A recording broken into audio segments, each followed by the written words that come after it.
And here they are, RagnaroK versus herO here. And in respects to both players, they're sort of killers in the matchup, especially herO when it comes to going up against Zergs. RagnaroK, for the most part, is very good in the matchup, but does lose to the likes of herO, MaxPax, Classic, Creator. So, I mean, are you leaning towards herO here, or what are your thoughts coming into the matchup?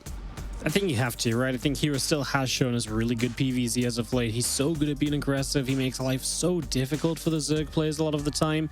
And he has had players like Dark on farm lately, it feels like, as well. A lot of events I've been casting, just, you know, if herO can do that, then you expect him to be a favorite at least against RagnaroK. In a best of 3, I think anything can happen, and RagnaroK has been very solid as of late outside of a blip performance, mostly in ZVT.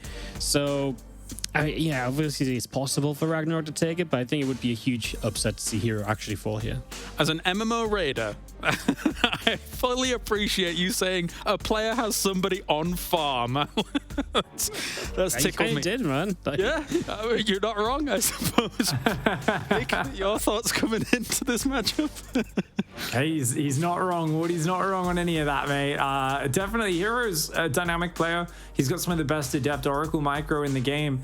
And he's got a huge range, but RagnaroK's clever, he's crafty, and RagnaroK's secret to success is always about avoiding the difficult situations and being one step ahead of his opponent.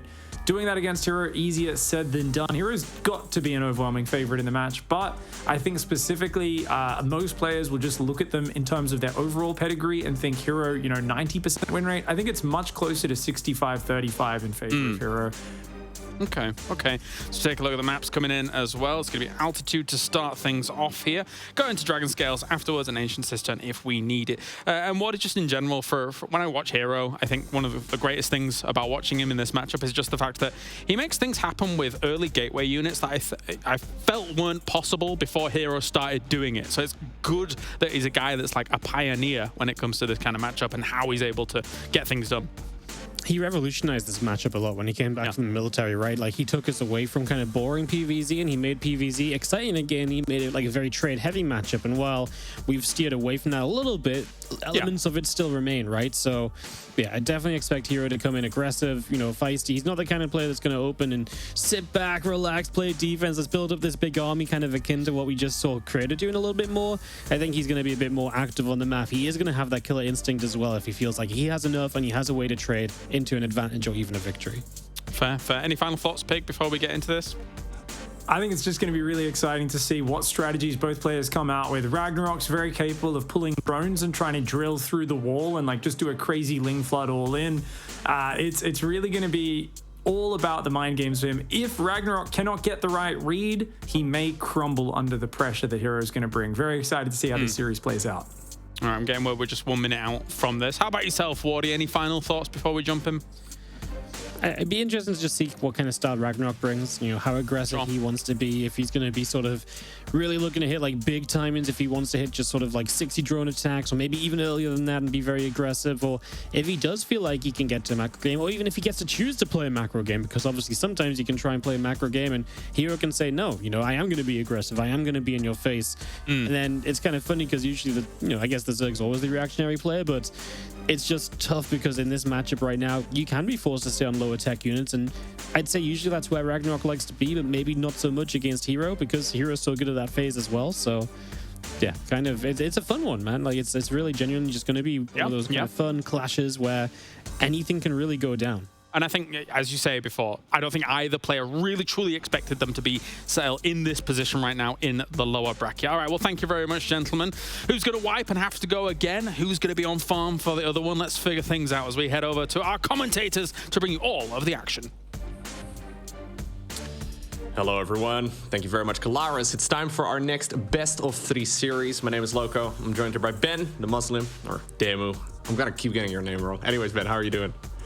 I'm doing great, mate. I'm doing great, and don't worry, it's a work in progress, you know. I think this one's cool. Like, for every Protoss fan out there, herO has you know, he's been the shining star over the past year. Ever since he came back from the army, he's like one of those rare exceptions that came back stronger than when he left, which is super crazy.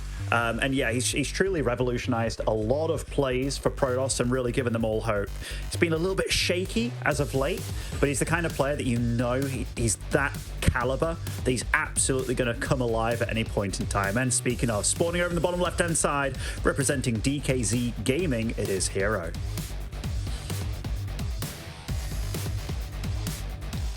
And his opponent, all the way in the opposite corner of altitude, he is RagnaroK. Yeah, I think this is going to be a really fun match. I was actually just having a look at the statistics of all of the tournament games that these two have ever played against one another. And apparently the very first time they faced off against each other was back in 2013. So literally a decade ago since these guys first started competing against one another. That said, though, even though it does feel like in my mind herO is certainly the favorite here, he's won about 58% of their encounters. So I think in a lot of people's minds, it would probably be a little bit closer to maybe like 75% or so, but especially over the last few months, RagnaroK has been doing really well. He's been taking even a best of 7. Apparently, they played a best of 7 back last month, and he ended up winning that one 4-1. So there's definitely a good chance right here for RagnaroK. Like, RagnaroK for me is just a massive question mark as to which RagnaroK's going to show up today, because all of us remember that day where he made it to GSL finals, and it was like, holy crap. I think he even beat herO in his group to make it there, where we were really looking at herO being like the guy that we wanted in the final against Maru, but you know, RagnaroK got to the final, then got kind of stomped, and it was like, oh dear, is this, was it a fluke kind of thing? But he's obviously good, and he definitely has these moments of brilliance. Like, to me, he's kind of like, for those that remember Impact, the Korean Zerg, he's kind of that player that he's obviously very, very good mechanically, but when it comes to keeping that consistency and really shining for a long time, that's the big question mark for me. That being said, his highest win rate matchup is his ZVP, which, you know, even though it's his lowest also on a league you like his lowest rating overall, it's his highest win percentage, which, yeah, don't ask me how that works. But this is a matchup that is absolutely do or die for him going into the lower bracket, but going up against herO, it's definitely one that you can't be smiling about, I don't think. It's going to be a Stargate opener right here for Protoss. The boys already brought it up, but this is one of the builds that herO is a big fan of, right? So he really popularized that Oracle style that then transitions towards the Blink Stalker with the upgrades. And I'm fully expecting him to play that quite a bit in this series as well, as he is RagnaroK, that is, trying to hide the drone. At this point, herO doesn't see it yet, but it's a relatively good assumption to make anyways. And we will be seeing the Adept moving out here. Although, he might keep it at home for the time being. He might be a little bit concerned about the Zerglings, but he should find out once the Oracles start flying anyways. Yeah, the more orthodox this game is, the more I like it for RagnaroK, just because it's kind of the cheeky shenanigans that herO whips out that can be very scary. But, you know, Zergs are getting better and better. This is one of the larger maps in the pool. It's pretty hard to really do that kind of stuff. I like the fact that he's going into Phoenix here. Like, Phoenix for me are definitely a unit that you can really kind of put your print on a game and really showcase how good you are and make the life very difficult for the Zerg player. Yeah, I'm curious to see if it's just going to be one Phoenix, sort of like the Viking in the Zerg versus Terran matchup, just to snipe a couple Overlords. Oh, hello, buddy. You got to go to the left just a little bit. There you go. He's not producing anything else out of the Stargate just yet, so I have to keep an eye out on exactly what the plan is. Because normally, even a Phoenix opener does get followed with at least an Oracle or two. The problem is, the third Nexus has been taken, but there's really nothing able to defend right now. I mean, there's that one Adept that we didn't see move out earlier. This is not something you can actually hold. Not at all. And even that second Adept, I mean, nice little positioning here by herO will get away with both of those, but that's not what you want. Like, these Lings, while it's a little bit of a gamble by RagnaroK, because if you ran into an Oracle, you'd be in trouble, but, you know, it's a gamble that's absolutely more than paid off. Even going to get one of the Adepts here, and it's delaying this third massively. This is a disastrous start for herO, and well played by RagnaroK. Oh my god, he's going to delay that third for so long. Yeah, no, herO needs to get some sort of damage out. So maybe he thought he had started up that additional Oracle. I'm not exactly sure what went wrong right there for herO, because even with a Phoenix opener, you usually still take a third relatively safely there. But yeah, he started producing an Oracle after all of those Zerglings came in. Either way, the Adepts do now get across the map. RagnaroK is certainly going to be forced to remake Zerglings here to make sure that he can, well, snipe those Adepts. And maybe there's going to be some counterattack damage, because those Lings are only just now, well, finishing up. This is the kind of game that you look at and you're like, what on earth is going on? Like, how are they getting the damage done that they're both getting here? Because none of it really makes that much sense. I mean, even this... Diamond League or Grandmaster, like, where are we looking right now? Yeah, it feels weird to say that because they're both obviously doing a lot of the right things, but RagnaroK getting that amount of damage done just based off, like, you know, it was a little bit of a risk making those amount of lings, but they are safety lings at the same time. But the fact that these 3 adepts just came across totally unopposed, yeah, definitely back in the game. herO is, and more than back in the game, stabilizing his third. He's got an Oracle there now. Doesn't even have to use any energy. I mean, it is nice for RagnaroK to get the scout there, getting to see that there is actually an Oracle, so he can't just flood lings. But yeah, what a game. Yeah, the last couple minutes have been a little bit interesting for sure. Both players making some errors, and in the end, now it's relatively even. RagnaroK is going to be going straight into the Baneling Nest together with the +1 melee. I don't believe he's got a lair yet here, so I'm curious to see exactly what the plan is going to be. I mean, we've already seen some big Ling Bane busts. I'd be surprised if he does it here against Protoss, but yeah, okay, he starts up the lair right now as the Baneling Nest is finishing. So maybe he's just a little concerned of like a big adept push or something along those lines.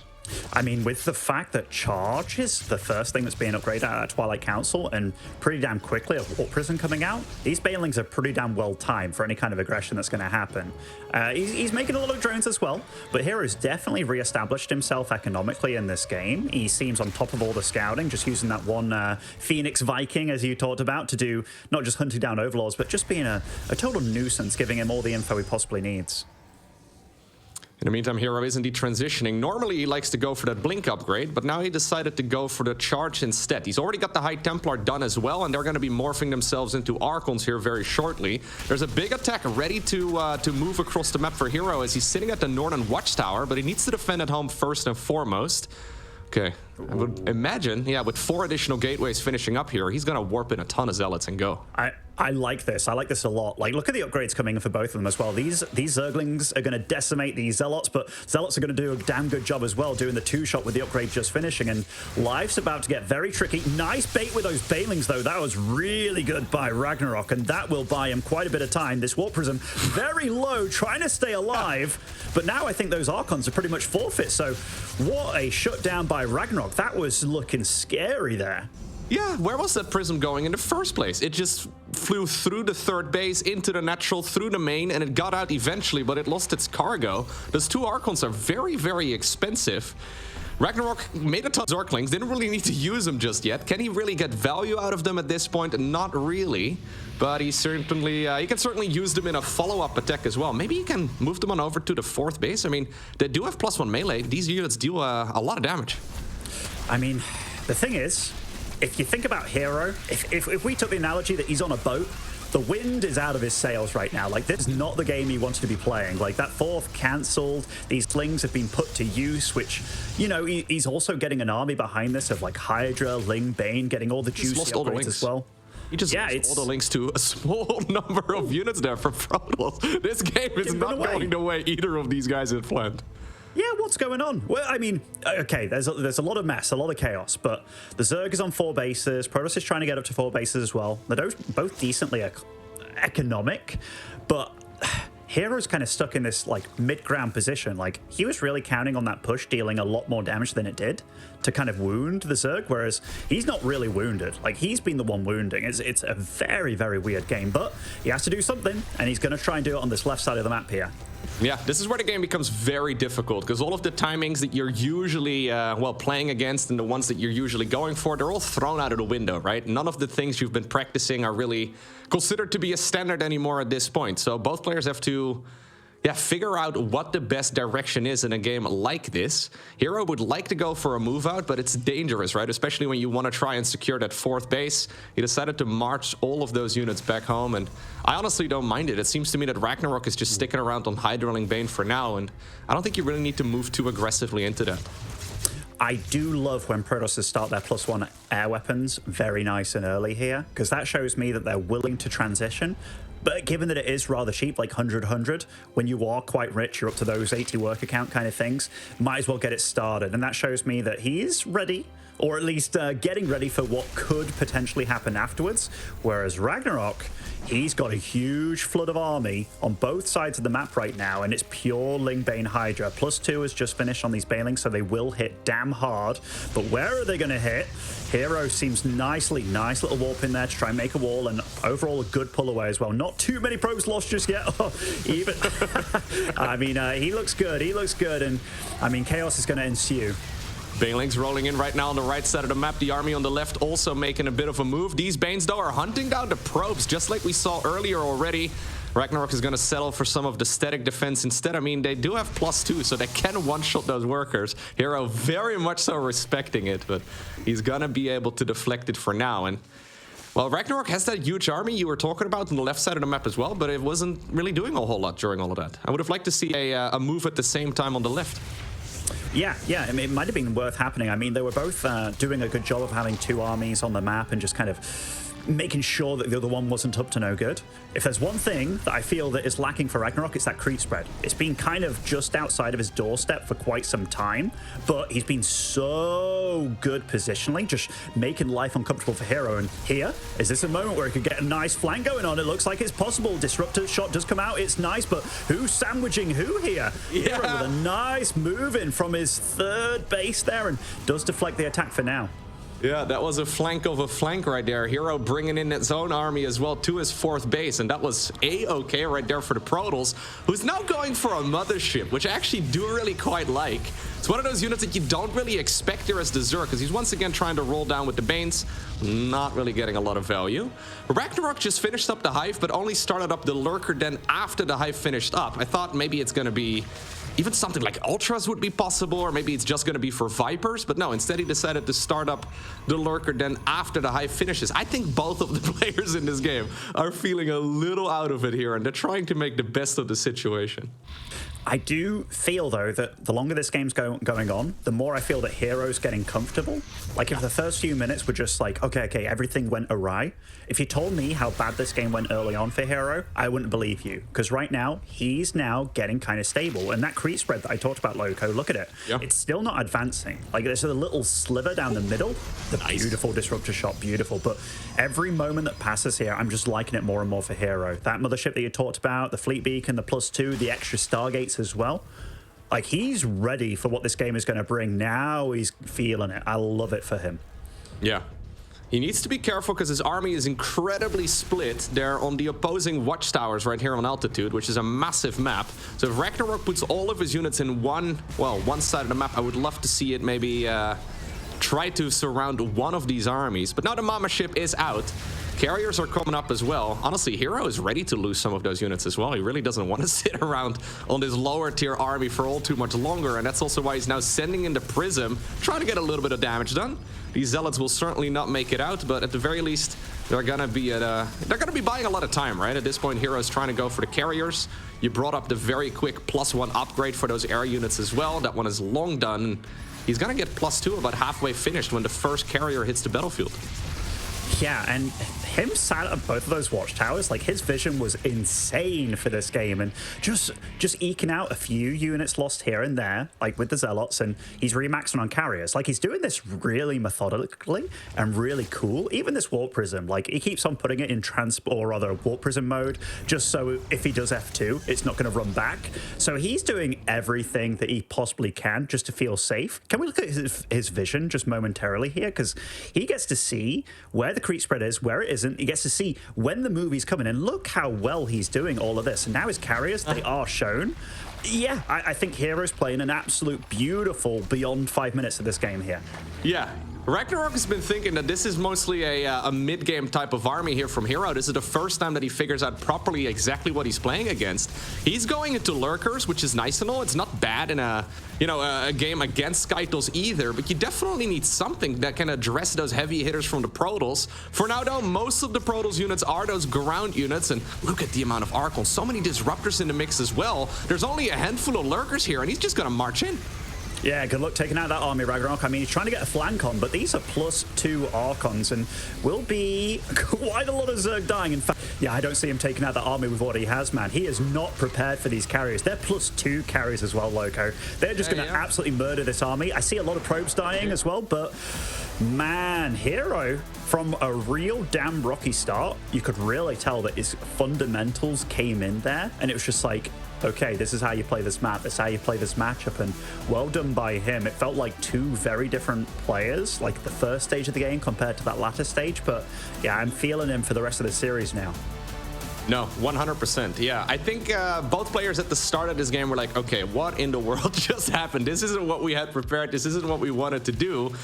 And then herO decided, you know what? I'm just going to go back to basics. I'm just going to go back to the drawing board. I'm going to do what I have won a lot of games with. You always have to think about StarCraft in terms of win conditions, or I guess any RTS game. You want to make sure that you go for whatever has the highest chance to obtain the victory. And herO decided, you know what? I'm going to just play a style I've played many times before, something I'm very comfortable with, something that doesn't require a stupid amount of micro as well, right? Like, for example, some of those Stalker builds that he likes to go for, something that feels comfortable, and, well, it worked out brilliantly. It really did. And like the style that RagnaroK played as well, like all these banelings going for like suicide squads here, there, and everywhere. If one of them lands and he takes out a bunch of probes, we might be looking at a totally different outcome. But he defended against those really well.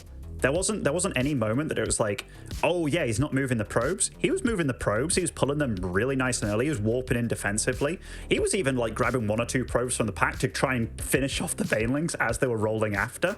So yeah, herO looked on point, and that's after a game where his Warp Prism flew in with 5 Adepts, they all got blown up, and then he lost the 2 Archons, and then he kept that Warp Prism alive for the whole game. Yeah, I'm worried for RagnaroK, man. Like, if you are a RagnaroK fan out there and you see a game like that, you're just like, okay, how does the game have to go for him to stand a chance? Because he was not ready. He was not ready at all for any of that. Alrighty, here we go. Game number 2 in this best of 3 series is gonna take place on the map Dragon Scales. And spotting right here in the top left-hand corner with the red Protoss pieces, the man who won game number 1, and he goes by the name of herO. Sporting over in the bottom right as our Blue Zerg. What can he bring in this series? It is RagnaroK.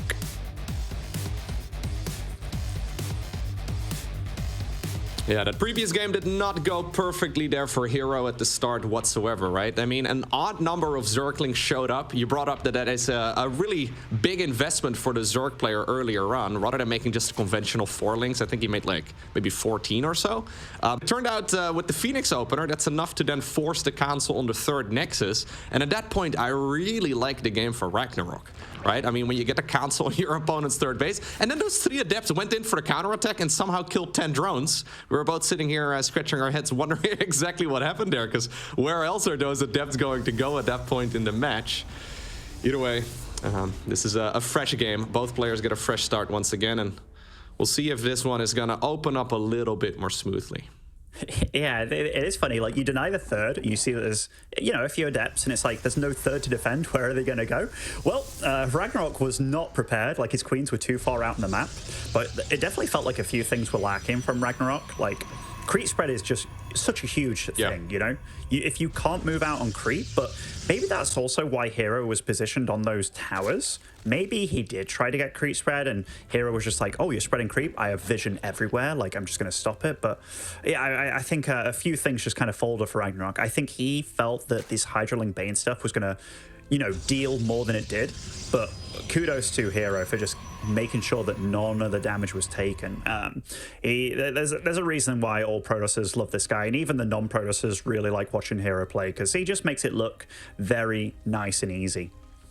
Yeah, he's incredibly good at just controlling his army and making the right decisions at the right time, right? So wouldn't be surprised if he decides to mix it up. One thing that herO likes to do is go for broadly the same opener. So once again, we have a Stargate build here coming up, but then mix it up rather than, for example, going for a charge upgrade first, like we saw in the previous game out of the Twilight Council. I wouldn't be surprised if he decides to go for like a blink upgrade this time around. He makes very small deviations, also with the units that are coming out of the gateways first. Sometimes it's an Adept first, sometimes it's something else. Sometimes he goes for 3 units, sometimes he goes for 2. He's always throwing showing it. He's always making it, yeah, a little different from game to game, and it's difficult to read here for RagnaroK exactly what he's playing against. Yeah, we've got to mention that this is a smaller map as well. Like, when it comes to being safe against the other person, this definitely feels quite a lot more claustrophobic. In this game, he is going to go for that Oracle first. And that might be due to the fact that, hey, that will arrive quite a lot faster than the previous game where, you know, getting out that Phoenix first just to deny vision and whatnot. But we do see that RagnaroK is prepping for what might be another adept or two across the map, getting out those safety lings, getting out the speed lings as well. But herO does scout that quite a few lings did pop, so what he chooses to do next, maybe he's going to be a little bit safe with those ground units. Yeah, we have quite a few lings once again. If herO decides to send that Oracle straight across the map, his third base could be in some trouble here, but it looks like he is reading this very nicely. He scouted that with the very first Adept, and now you're in a bit of an awkward point, right? In a bit of an awkward state here as the Zerg, because now you made all of these links. Two of each of those links could have been drones instead, and yeah, now they're just mostly gonna sit here. And you see this reflected already in the worker count, unless they can get a kill on this third base, but I don't think that's gonna happen. Brilliant start right here for herO. Yeah, it was really nice scouting by him, and he is going up to 3 oracles here. That tends to be the magic number for Brodosses. I mean, we've seen situations in time where they do go beyond that. And actually, herO is one of the guys that I have seen just make quite a lot in general. Even when he goes to like the Stalker play, they're just so good at dealing with lings and just being out on the map. But this game, he feels comfortable, man. He didn't take that early game damage. He's got the Adepts out on the map, and where are they? They're in the natural. And already a little bit of madness, killing a couple of drones, getting out of there, being safe back at home as well. This is the kind of game that herO likes to play. Yeah, for sure. So indeed, there's going to be triple Oracle here. They've been mostly just defensive here. And I think they'll be forced to be defensive for a little while longer, as well as those Zerglings are just running around, trying to get their value. I have indeed seen herO go for quite a few Oracles as well. Sometimes he plays all the way up to like 6. Not super popular right now, but I do love to see it personally. A little bit of a supply block right here for RagnaroK as well, man. I think he's feeling the heat a bit. I mean, kind of rightly so. His life's on the line right now. Like, this is the lower bracket, and you're up against herO, like arguably the best Protoss in the world. And the game, like the previous game, was going pretty okay for you. And then you went and lost 10 drones, and everything got stopped. But here, these Adepts are getting a little bit surrounded, but I think this is actually a better trade for those Adepts, all things said and done. You get to see the extra lings as well. Go for that charge nice and early again, and 3 Oracles are out. Gonna try and battle the Queens here. Nice micro by RagnaroK though. Yeah, he's going to get him as well. I think he will be able to finish off those 2 Queens quite smoothly. Very nice juggling with those Oracles. Shoveling them around, making sure that only one of them was taking a lot of damage from that Spore Crawler. The Zerglings, in the meantime, tried to be annoying, but they ended up not really getting too much work done. And now the drones are pulled to try and create a surround on 2 Adepts. Man, when it rains, it pours, right? Like, this is going really rough right now for RagnaroK, who's desperately trying to defend, but he's taking a lot more damage than he was planned to. Oh yeah, absolutely. Like, he's definitely killed quite a few Adepts, but I mean, that isn't like, it wasn't a true investment by herO, was it? Like, it wasn't as if they had resonating glaives or anything like that. And we do see that charge is almost finishing. I like that herO, when he was defending the lings, he was just warping in a few more Adepts, even though charge is finishing soon, just to not give any of the plan away. And like, these kind of attacks, they can hit so damn hard. And the fact that it's a Spire on the way as well, and it's moving into late Roaches, I think this is going to work. You know, it's going to be very hard for RagnaroK to hold this. And look, more drones just dying here, there, and everywhere. Yeah, that is really rough. Those, where exactly did those drones just fall? That is 13 workers going down there in total somewhere. Either way, this could work out a little bit awkwardly right now, though, for herO. Okay, because even though I do like his situation here more than RagnaroK, he is playing Mass Oracle into somebody who's going Spire. And last time I checked, Zealots and Oracles cannot shoot up. That being said, though, the units aren't out yet. The Mutas are still on the... Well, I mean, they're not even on production tab yet. The Spire still needs to finish up, and the Zealots are already here. Good deflection here so far, though, by RagnaroK. It certainly is. And does herO know about the Spire yet? I mean, that's a good, healthy number of Queens, but these Oracles, and still making more, by the way, up to 6 there. I mean, the 7th one just died, but oh my god, he's actually going for it. All the Queens going to die here, Loco. This is not exactly what you want if you're RagnaroK, and he's having to fire all 3 of his bases right now against a lot of lings, a lot of Oracles, and does have Mutas coming out, but they don't exactly deal damage super fast. And I think herO, he must have spotted the Spire. Like, he must have. He was in all 3 bases. it surprises me a little that he must have noticed it. Yeah, he noticed it just now at the very least, but he must have noticed it before as well. And he's like, you know what? I'm going to make more oracles and zealots into somebody who is likely going to switch to Mutas here. He's still making oracles. You would imagine something like, well, phoenixes, right? When you're going already into a Stargate, when you have one of those. Yeah, adding on a couple phoenixes is usually the go-to answer here. But I think in this case, it's the right call. Like, how many Mutas can he really have? There's only 5 of them. It's mostly just roaches here for RagnaroK for now. Question is he going to double down on Mutas, right? Like, he's already gone for the Hydra then. Is he really going to add on even more Mutalisks from here? Because he's probably making the assumption that those Mutas are well countered at this point as well. So it's a bit of a mind game going on here too. It is a little bit of a mind game. The thing is, like, I love that Observer that got to see those Mutas and where they were, and he tried to dart round here, because Mutas, they're not a unit that you want to be defensive so much. Like, yes, shutting down Warp Prisms, but they are the unit which you want in probe lines, and he bought enough time to make sure that he's got a cannon in each base. He's looking pretty good. His economy's solid. He was late on the Forge upgrades for sure, but this isn't really a true super upgrade game.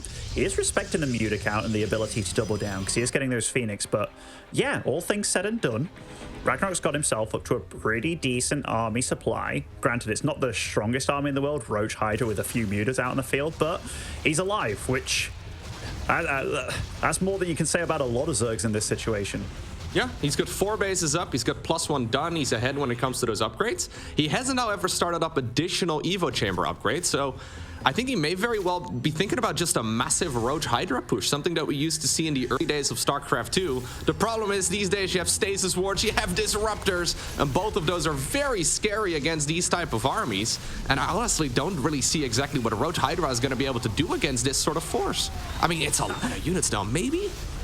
I mean, like, these oracles are actually going toe-to-toe with these Hydras, man, and they're trading. Even the Phoenix coming in, like, this is going from bad to worse for RagnaroK, I feel, and that sturdy army. I mean, these Disruptors were being used as tanks almost as well, which is kind of crazy, but he survives, he holds, and he's got his 4th base up behind this, and RagnaroK, look at his supply. That is not the kind of supply you want when you're stuck on Roach Hydra. He queues up 11 drones right now. RagnaroK's like, you know what? I guess if I have to make army right now, I die, because if my opponent counterattacks, there's no way I'm going to hold.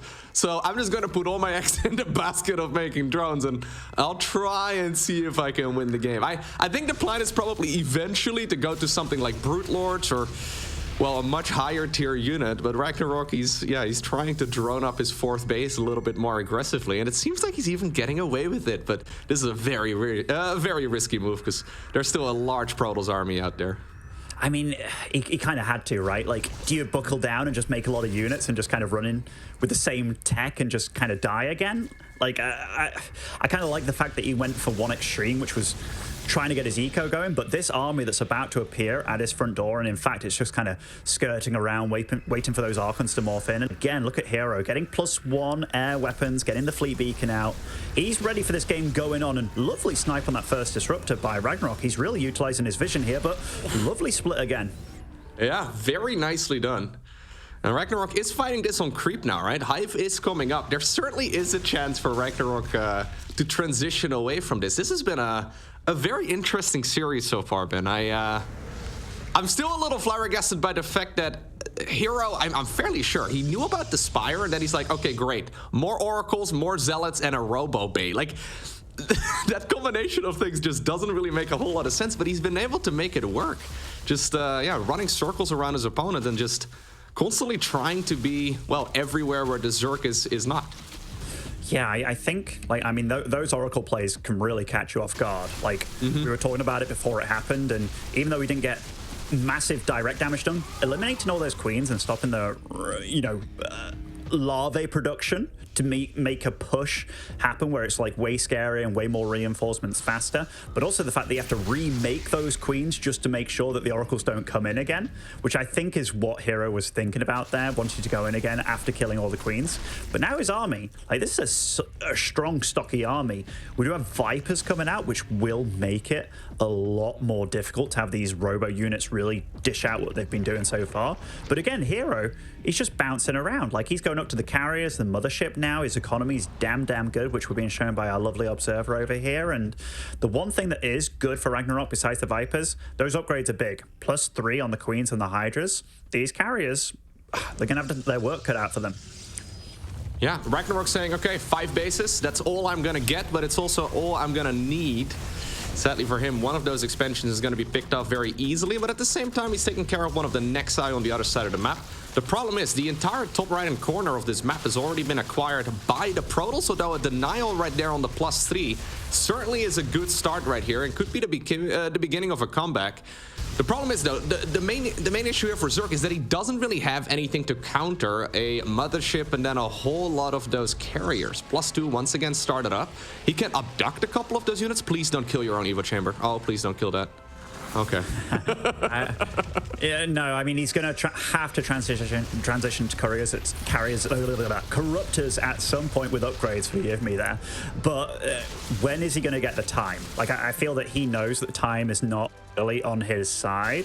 Because if they go for a fight right now, that's 3 extra carriers just about to pop. I think that's herO's window. And the fact that he's setting up for like 6 bases here when the Zerg's struggling to get up his 5th, that is not what you want at all. Did he forget that he had a Spire already from the Mutas?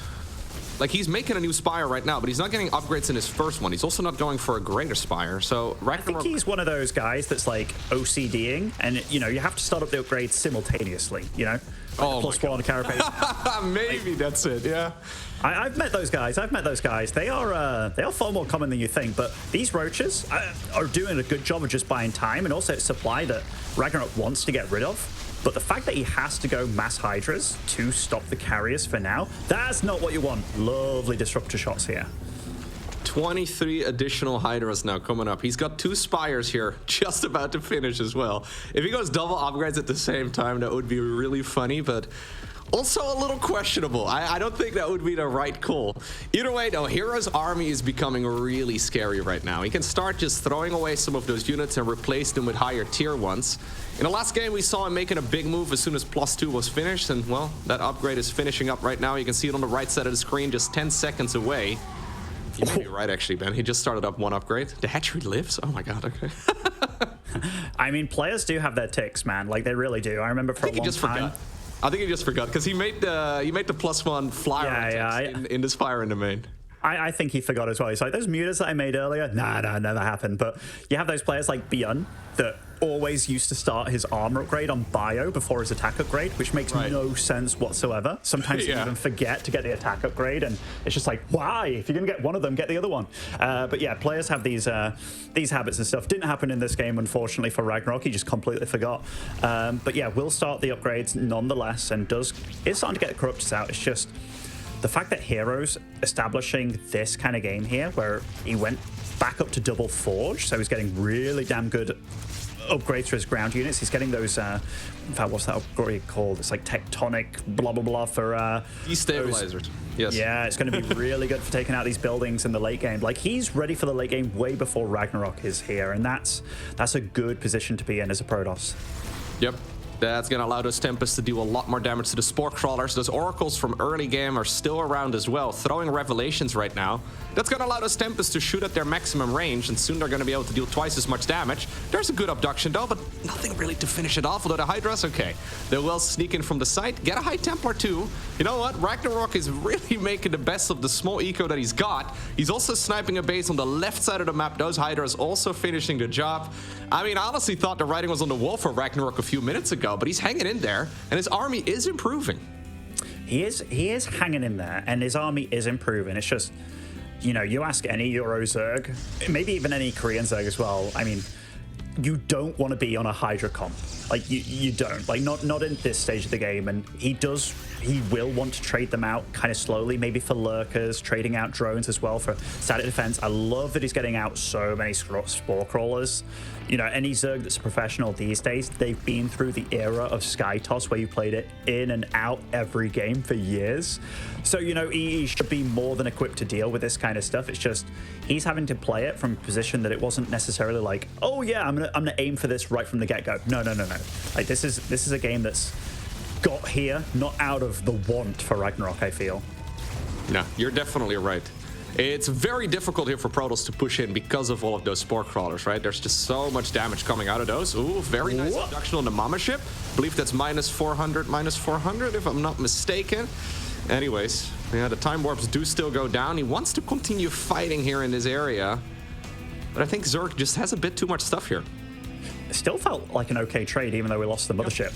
Like, you know, the fact that he's in this position here, there's no creep here either. And like just bouncing from side to side, that's a lot of AoE available in this army as well. The Storms, the Archons, the Disruptors. This is not an army that you can bounce on top of, even if you wanted to. And look at that supply from RagnaroK. It's just dwindling, man. Like, it's dwindling real damn hard here. Yeah, he's got Spore Crawlers building on the right side, and he tries to drag those carriers into the Spore Crawlers, but I mean, those storms are absolutely lethal. herO has carved himself a nice path to walk into. I mean, he doesn't have anything to really warp in reinforcements with over here, but does he really need it? I think if he just walks straight up the ramp towards the natural, he should not be going in the direction of the Spore Crawlers, but if he just keeps fighting here at the bottom of the map, he should be A-okay. And with that, he can take down so much of the Zerg. herO is just the big bully on the playground right here, man. And RagnaroK, he's the scared little kid. He's getting his lunch money taken away from him right now. All these Hydras getting absolutely butchered. And even though I see good units on this production tab for him, herO's just marched himself into his base. And there's been nothing to stop him. Can we look at the resource loss tab here? Because I think, yeah, he's lost almost twice as much. And look how rich he is back at home. I mean, he recalls. Okay. That's almost like a disrespect recall. He left a few units behind here, and he's like, you know what? Take him. I don't need him. Take my Tempest. Starts making some Void Rays as well. Look how rich he is, Loco. That is mental. Yeah, I think he just does not want to take any risks. This series has been pretty tricky for the both of them, and in the end, herO certainly is playing a little bit better, but it's not without his own mistakes as well, right? So he's just making sure that he is, well, crossing his T's, dotting his I's, making sure he does not lose against something silly, decides to recall and out of there. This is going to give him a little bit of time, though. RagnaroK, that is, who now is going to be able to get some more energy on the Vipers. There's some good fungal growths as well. He tries to fly those Corruptors into all of those carriers, but there's so much splash damage.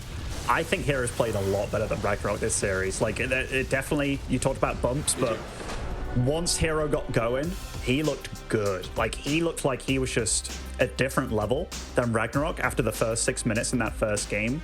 And he had his wicked way with RagnaroK, man. Like, he really did. Even though RagnaroK is good at CVP, and we obviously know he can play, and he has beaten herO in the past. I mean, you talked about it being like a 60% advantage maybe for herO 58, but this series did not look close once the games got going.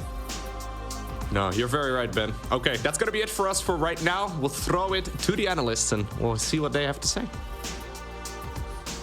Thank you. Yes, proper domination coming in here from herO against RagnaroK. It really felt, gentlemen, Pig and Waddy joining me. I'll start with you, Pig. That herO had a very clear game plan. He wanted to get to the late game, did so very successfully, and he goes up against a RagnaroK that feels stuck in a mid game for such a long portion of this series. What a different herO to what we see when he's playing against guys like Serral, where you see him, you know, throw the kitchen sink at him, try to catch him off guard. Here against RagnaroK, he clearly seemed to think, hey, get to that late game, I will be strong and solid. The disruptor shots were on point, even the occasional one landing on his own Archon, as we see there. But it was really excellent play, and it felt like, you know, herO didn't feel forced to make a massive play at any point in the series. It was just keep progressing, and I think I'll outplay you in the long run. Yep, looked great, looked really good. It felt like even when I'm thinking that RagnaroK is kind of in this mid-game, these compositions, surely you want to be doing something in the mid-game with it, Waddy, but it always felt like it was herO on the other side of the map putting pressure on. Yeah, I mean, the start of the games definitely weren't great for RagnaroK, and the whole game was very weird on both sides, but like game 2 was horrible for him. He took so much freaking damage, and usually from them, like, well, herO just comes and kills him now, right? But no, herO really, I think, just kind of, you know, backs up what Pig was saying, because herO just wanted to play a super long game, and he just said, oh, I've got a position to do that. Go on then, RagnaroK, throw yourself at me. You throw the kitchen sink around this time, because I'm quite happy to play long and late. And yeah, obviously just RagnaroK never had a competitive army against this, as the casters said. You can't really play with Hydras at this point of a PvZ, and yet that's pretty much all he really had. He had a few Corruptors at some stage. It just wasn't enough. It wasn't the stack defense setup that you need against this amount of army. And yeah, at the end of the day, herO just played a very solid series. I think going into it, we kind of expected that, knowing that RagnaroK could maybe twist it up a little bit. But yeah, herO gets there, and does it maybe a bit differently, but gets there all the same. Yeah, let's check in with the bracket then here, as we are 2 series deep when it comes to the South Korean bracket. Here is the lower, and herO moves on. RagnaroK will again join the bracket next weekend here to try and fight for another opportunity to get towards Gamers 8. But a little bit of a post-Katowice slump, I suppose, for RagnaroK. I say that, Pig, though, but you're going up against the best players in the world constantly, so slump is not exactly a literal term here for him. I mean, it just speaks to the competitive environment in StarCraft. Yeah. If a slump is losing to Beyond and herO in competitive matches, then, well, I guess he's on one. But, you know, when you make a GSL finals, yeah, people will call it a slump and whatnot at any point. So yeah. I think RagnaroK has a great chance next weekend, but a very good rally for herO, because it was an upset that Gumiho took herO out. It was an upset a little bit that Solar took out Dark yesterday. So we've seen these guys kind of step up their game today and really just not give any openings to their new opponents in the second round. And herO lives to fight another day, which will be tomorrow his final opportunity for this bracket, at least, Wardy. Hopes for him? I mean, of course, we don't know exactly who's going to be playing from the upper bracket, but, I mean, when herO looks good, he looks good. When herO looks good, he does look good. And honestly, I wouldn't say there's anyone he couldn't beat from the upper bracket. I believe he'll play the loser of Maru versus Solar, so... Obviously, we kind of favor Maru there, right? So if it does end up against Solar, I think that's a very winnable series for herO, especially, you know, based on what he just did today against RagnaroK. I could see this being a bit of a carbon copy of today's match, only best of 5 style. All right, well, thanks very much, gentlemen. Time for a break. When we return, we get on to qualification matches here for Gamers 8. So join us after this at Gamers Without Borders for a best of 5. See you soon.